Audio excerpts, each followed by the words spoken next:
देखिए, हिंदू राष्ट्र अगर बनेगा तो सबसे पहले इन बाबाओं से ये सवाल होना चाहिए, संविधान होते हुए जब एक दलित को पेशाब पिलाने के लिए मजबूर किया जाता, संविधान के होते हुए एक दलित को घोड़ी पर चढ़ने के बाद मार दिया जाता, पीट दिया जाता, पुलिस फोर्स बुलानी पड़ती है एक आईपीएस अधिकारी को भी।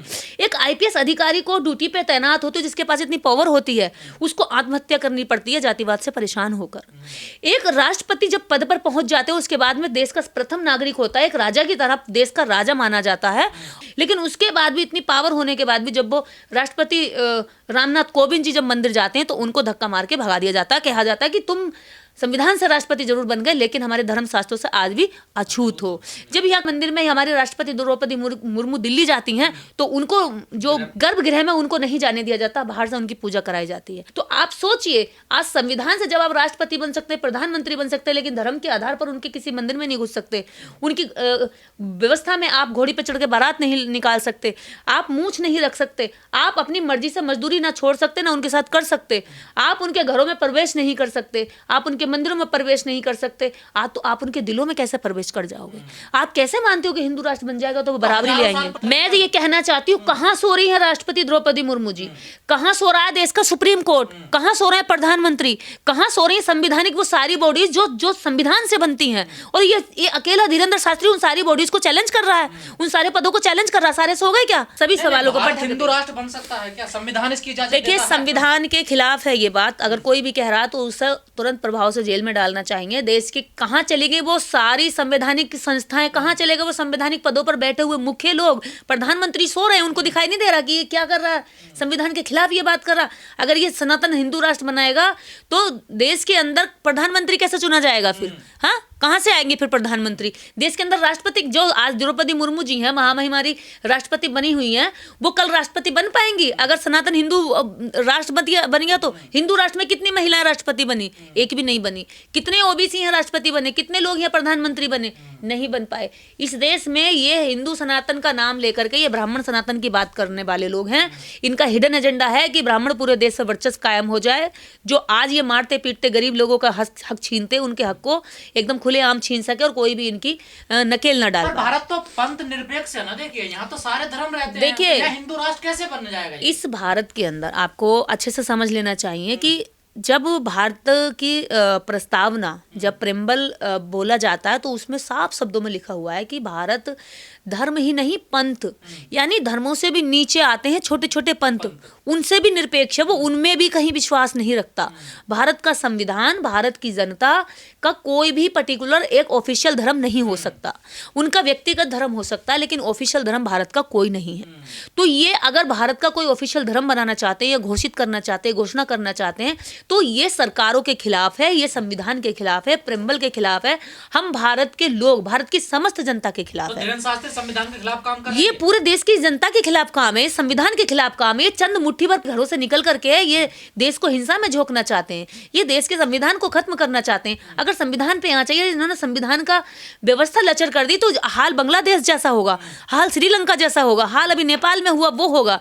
इस देश की अन्य हजारों जातियां होने के बाद, हजारों पंथ धर्म और अलग अलग समुदाय होने के बाद भी आज भी देश में शांति व्यवस्था क्यों है? क्योंकि संविधान है। अगर पाकिस्तान इस्लामिक स्टेट हो सकता है, बांग्लादेश इस्लामिक स्टेट हो सकता है, तो फिर भारत हिंदू राष्ट्र क्यों नहीं हो सकता? तो अगर 80% हिंदू, मान लीजिए एक और बाबा आया था, उसने अपना कैलासा देश बना दिया था। मैं और भी कह रही हूँ कि किसी को धर्मनिरपेक्ष देश चाहिए तो वो जाओ और पाकिस्तान जैसा अपना जो भी हिंदू राष्ट्र बनाना, सारे हिंदू राष्ट्र चाहने वाले अलग प्लेनेट पर चले जाएं, भारत छोड़ दें। भारत तो नामुमकिन है, भारत नहीं बन सकता।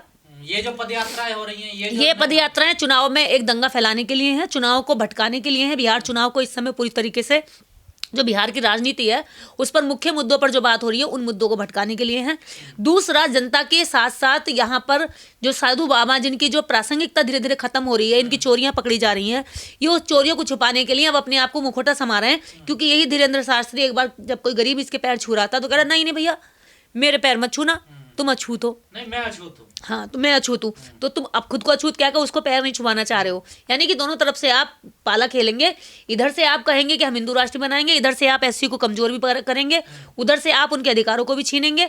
तो ऐसे नहीं चलेगा। मौजूदा राष्ट्र है अभी भारत, इसमें क्या दिक्कत है? लोग ये तो इन्हीं से पूछा जाए, भैया इन पाखंडियों को क्या दिक्कत आ रही है? पूरा पाखंड तुम खुल के फैला रहे हो, तुम जो देश के अंदर कर सकते हो वो तुम चारों तरफ घूम रहे हो। और सबसे बड़ी बात तो यह है कि इस समय हिंदू राष्ट्र की बात करने वाले लोगों की सरकार चल रही है। जो पाखंड फैलाने वाली बात है उसको कहीं पर कहीं निरंकुश नहीं करा जा रहा, कहीं इन पर अंकुश नहीं लगाया जा रहा, कहीं रोका नहीं जा रहा। क्यों नहीं रोका जा रहा? क्योंकि सरकार इनको सह दे रही है। आज पूरी दिल्ली पटी पड़ी है, आज पूरी दिल्ली में ये जगह जगह ट्रैफिक करेंगे, जनता को परेशान करेंगे, लेकिन कोई सरकार, कोई पुलिस इनके रास्ते में नहीं आई। क्यों? क्योंकि सबसे अच्छा जो बिजनेस है राजनीति इस समय कर रही है वो धर्म का कर रही है। और ऐसे बाबा ढोंगियों जो है सरकार के इशारे पे चलते हैं, सरकार जिस दिन इनके काम, सरकार को लगेगा ये काम के बाबा नहीं है तो सरकार इन्हें जेल में डाल देगी। तो ये धीरेन्द्र शास्त्री तो संविधान की धज्जियां उड़ा रहे हैं, संविधान इनको इजाजत देता है। मैं वही तो कह रही हूँ, संविधान इजाजत नहीं देता, लेकिन सरकार इस समय इनको इजाजत दे रही है। जहां लोग न्याय की बात करते हैं, जहां लोग बेरोजगारी की बात करते हैं, जहां लोग शिक्षा की बात करते हैं, उन पर लाठियां बरसाई जाती हैं। जब स्टूडेंट निकल कर आते हैं तो उन पर लाठियां बरसाई जाती हैं। जब देश के अंदर बेरोजगारी पर बात होती है, जब देश के अंदर पर्यावरण को बचाने की बात होती है, तब भी लोगों को मारा पीटा जाता है। हिंदू राष्ट्र की धीरेन्द्र शास्त्री कल्पना कर रहे हैं, जिसकी मांग कर रहे हैं, क्या ये बड़ व्यवस्था लागू करेंगे उसमें? ये हिंदू का मतलब ही ये है भाई, हिंदू सनातन जो इनकी जो सोच है वो यही है, उसी पर आधारित है, बड़ पर आधारित है। क्योंकि हिंदू व्यवस्था वर्ण आधारित है और वर्ण में सबसे ऊपर ब्राह्मण बैठता है, उसके नीचे जो है क्षत्रिय है, फिर वैश्य है, उसके बाद में सारे सेवक शूद्र और अति शूद्र है, उसके बाद महिलाओं की तो स्थिति कहीं पे बहुत बुरी है। और उसके बावजूद भी इन लोगों को आज लगता है कि हम अभी भी, आज भी देखिए पूजा पाठ कहीं होगी तो यही कराएंगे, कथाओं पे पूरा इनका अधिकार है। जितने कथावाचक है देश के अंदर, अगर आप टॉप कथावाचकों के नाम निकालेंगे, किशोरी हो, जया किशोरी हो, या और हो, या धीरेन्द्र शास्त्री हो, या देवकीनंदन ठाकुर हो, या और बाबा हो, राम भद्राचार्य, सारे जितने भी सबकी जाति आप देखेंगे तो ब्राह्मण है ना। तो ये इनके पास एक सबसे बड़ा अधिकार जो है, विशेष अधिकार, वो ये है इनके पास कास्ट प्रिविलेज, कि आज ये ब्राह्मण होकर हिंदू राष्ट्र की मांग कर रहे हैं। अगर कोई ओबीसी या एससी आज बौद्ध राष्ट्र की मांग करने लगे तो उस पर लाठियां बरसा दी जाएंगी, जेल में डाल देंगे, एनएसए लग जाएगी। अगर यही बयान कोई एससी का दे देता, ओबीसी का दे देता, तो धर्म की भावनाएं आहत हो जाती, उसके खिलाफ मुकदमे दर्ज हो जाते। लेकिन ये कुछ भी कहें, कुछ भी करें, इनको जाति का ये आरक्षण है कि ना सरकार इन पर निरंकुश अंकुश लगाती है, ना सरकार इनकी जबान पे ताला लगाती है, ना सरकार इनके कार्यों पर ताला लगाती है। ये किसी तरह के भी कार्यकलाप जो सरकार के संरक्षण में होते हैं, वो देश के खिलाफ हो, चाहे जनता के खिलाफ हो, चाहे संविधान के खिलाफ हो, उसमें कहीं ना कहीं सरकार इनका साथ देती है। हिंदू राष्ट्र तो धर्म शास्त्रों के हिसाब से चलेगा, संविधान के हिसाब से चलेगा?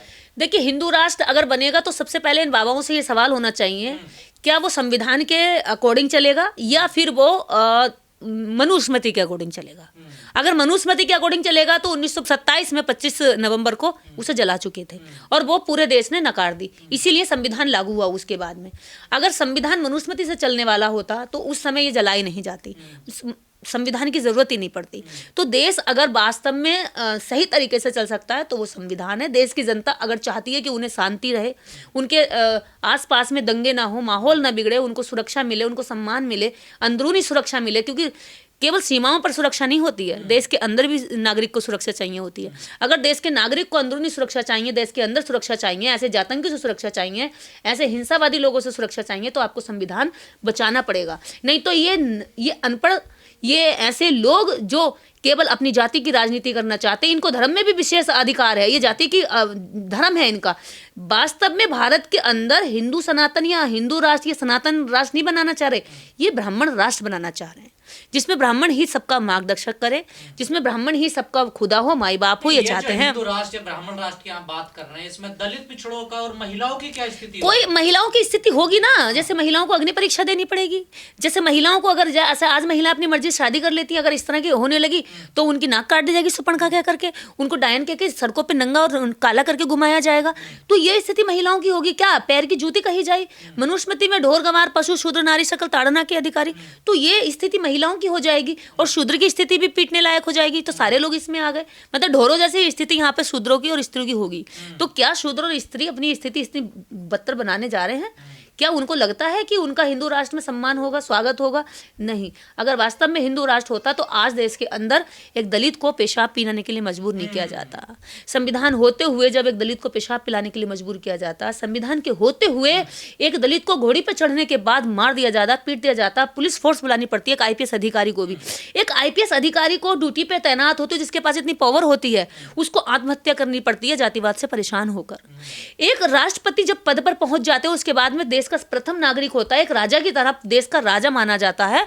लेकिन उसके बाद भी, इतनी पावर होने के बाद भी, जब वो राष्ट्रपति रामनाथ कोविंद जी जब मंदिर जाते हैं तो उनको धक्का मार के भगा दिया जाता है। कहा जाता है कि तुम संविधान से राष्ट्रपति जरूर बन गए लेकिन हमारे धर्म शास्त्रों से आज भी अछूत हो। जब यहाँ मंदिर में हमारे राष्ट्रपति द्रौपदी मुर्मू दिल्ली जाती हैं तो उनको जो गर्भगृह में उनको नहीं जाने दिया जाता, बाहर से उनकी पूजा कराई जाती है। और जब दूसरी जाति का उसी बीजेपी का नेता, छोटा एक एमएलए भी नहीं है, वो शायद पार्षद है, पार्षद गर्भगृह में उनके सामने चला जाता, लेकिन वो नहीं जाती हैं। तो आप सोचिए, आज संविधान से जब आप राष्ट्रपति बन सकते, प्रधानमंत्री बन सकते, लेकिन धर्म के आधार पर उनके किसी मंदिर में नहीं घुस सकते, उनकी व्यवस्था में आप घोड़ी पर चढ़ के बारात नहीं निकाल सकते, आप मूंछ नहीं रख सकते, आप अपनी मर्जी से मजदूरी ना छोड़ सकते, ना उनके साथ कर सकते, आप उनके घरों में प्रवेश नहीं कर सकते, आप उनके मंदिरों में प्रवेश नहीं कर सकते, तो आप उनके दिलों में कैसे प्रवेश कर जाओगे? आप कैसे मानते हो कि हिंदू राष्ट्र बन जाएगा तो वो बराबरी ले आएंगे? हजारों साल पुरानी व्यवस्था जो छुआछूत पर आधारित थी, जो बिल्कुल पेशवाई राज में हुआ, जो कमर में झाड़ू और गले में हांडी, इस तरह की सोच वाली, आज भी जो व्यक्ति अंबेडकरवाद की बात करता है उनको नीला कबूतर कह के ही चढ़ाते हैं।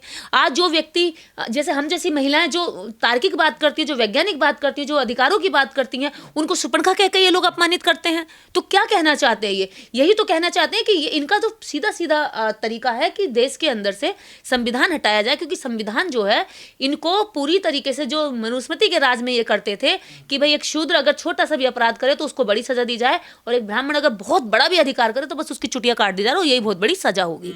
यानी ये खुद को देवता बताना चाहते हैं, ये धरती का भूदेव होना चाहते हैं। तो भूदेव वाला जो समय था संविधान से पहले निकल गया। शास्त्री का पूरा होगा, ये चले हैं यात्रा लेकर। देखिए, ये ऐसे कितने सपने लोग देखते हैं, ये सपने ध्वस्त हो जाएंगे इनके। अगर जनता ये ठान ले कि हमें संविधान का ही राज चाहिए तो कल ही इनकी यात्रा खत्म हो सकती है। मैं ये कहना चाहती हूँ, कहाँ सो रही है राष्ट्रपति द्रौपदी मुर्मू जी? कहाँ सो रहा है देश का सुप्रीम कोर्ट? कहाँ सो रहे हैं प्रधानमंत्री? कहाँ सो रही है संवैधानिक वो सारी बॉडीज जो संविधान से बनती हैं? और ये अकेला धीरेंद्र शास्त्री उन सारी बॉडीज को चैलेंज कर रहा है, उन सारे पदों को चैलेंज कर रहा है। सारे सो गए क्या? ये बाबा की बात नहीं सुनाई दे रही? हिंदुओं को खतरे में बता रहे हैं। काय का खतरा? अरे हिंदुओं की सारी सरकार चल रही है, हिंदू जो है पूरे मेजोरिटी में है, हिंदुओं के जो है इस देश के अंदर सबसे ज्यादा बाबा प्रचार कर रहे हैं, पाखंडी प्रचार कर रहे हैं, फिर भी ये खतरे में। तो सरकार में क्यों आ रहे हो भैया? सरकार से बाहर निकल आओ, सरकार किसी और को सौंप दो, सरकार बौद्धों को सौंप दो, जैनियों को सौंप दो, और भी बहुत सारी जातियां, धर्म भारत के अंदर है। अगर हिंदू सत्ता में होने के बाद भी खतरे में है तो फिर क्यों इस सरकार में तुम लोग बैठे हो? बाहर निकल जाओ। सरकार में धर्म परिवर्तन हो रहा है, हिंदू कमजोर हो रहे हैं लगातार। देखिए, हिंदू को कमजोर हिंदू ही कर रहे हैं, हिंदू को कमजोर जो आपकी जातिवादी सोच है वो जातिवादी सोच कर रही है। जैसे अभी धीरेंद्र शास्त्री कह रहा है कि छुआछूत खत्म हो जाए, तो केवल भाषण देकर छुआछूत खत्म नहीं होगी।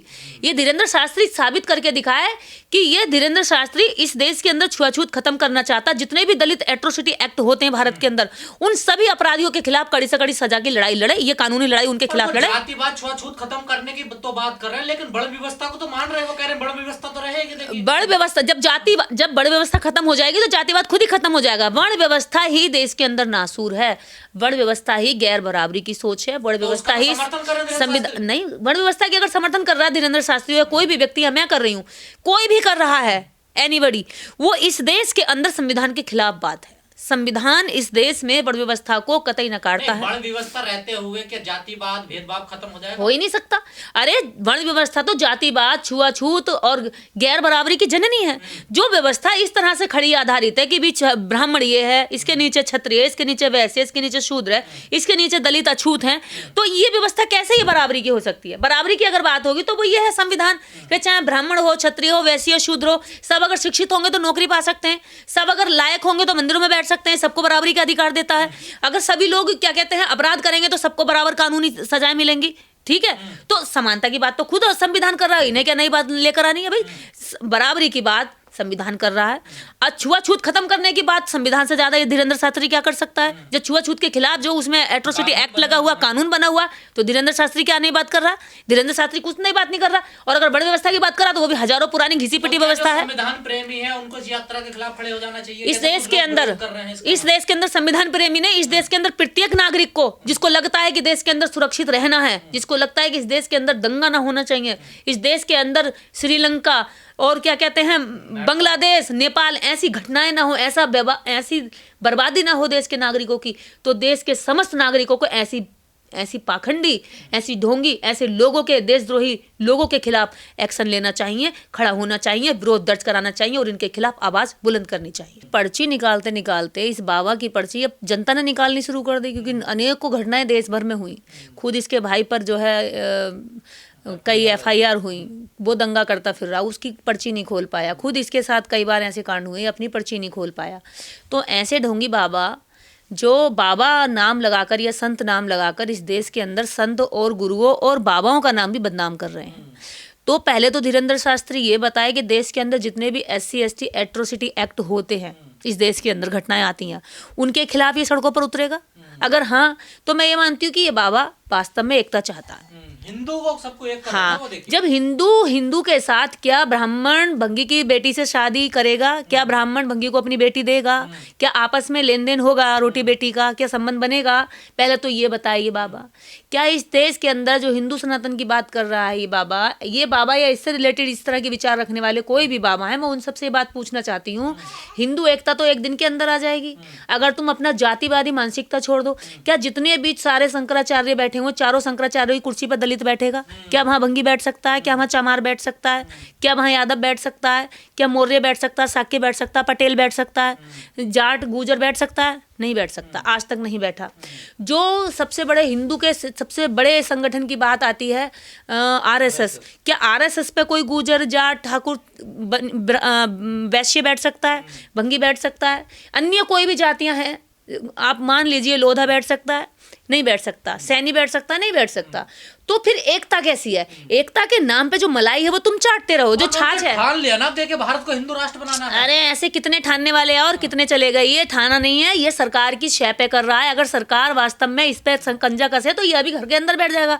क्योंकि इस वक्त देश के अंदर आप जान रहे होंगे कि उत्तर प्रदेश सबसे बड़ा राज्य है राजनीति करने के लिए, उसके बाद फिर बिहार आता है।